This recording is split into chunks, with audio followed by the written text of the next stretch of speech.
wala ko sinabi kahapon na Hindi BBM nagsabi niya si resign. VP Sara Hindi kahapon. ko yan Wala po kayong sinabi ever sinabi. Maliwanag yung sinabi, na- nandun ka rin, GMA kahapon. Oo. Excuse me, your Wala ko sinasabi ever na dapat mag-resign si BBM.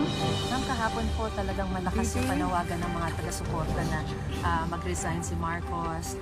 Sinabi po ng Malacanang ngayon na kung pinagre-resign po nila ang Pangulo, sino ang makikinabang? Kahit sabihin po ni Bibi Sara, o kayo nagsabi niyan, kayo pa rin daw po ang makikinabang. Meron po ba kayong sinabi?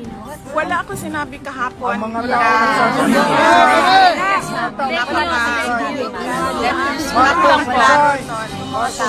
First speaking ko, hindi ko siya wala ko sinabi kahapon na Hindi BBM nagsabi niya si resign. VP Sara Yes, Hindi ma'am. ko yan Wala po kayong sinabi ever sinabi. Maliwanag yung sinabi, na- nandun ka rin, GMA kahapon. Oo. excuse me, your Wala ko sinasabi ever na dapat mag-resign si BBM. Ang sinabi ko lang kahapon, sabi ko kung nananawagan kayo ng BBM resign, bigyan nyo ng rason kung bakit yan ang panawagan ninyo sa kanila. And then I gave them examples. It was very clear. I gave them, well, yan, ayan, may example po dito. Hindi namin naiintindihan yung sinasabi niya. Kasi, Maliwanag yung sinabi ni VP. Anomalya.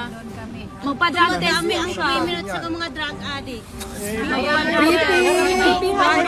so yun lang naman ang sinabi ko. Sabi ko sa mga tao, pag nanawagan kayo ng BBM resign, dapat sabihin ninyo kung bakit. Para naiintindihan ng mga nakikinig, bakit ba tayo nananawagan Wala ng po kami resign?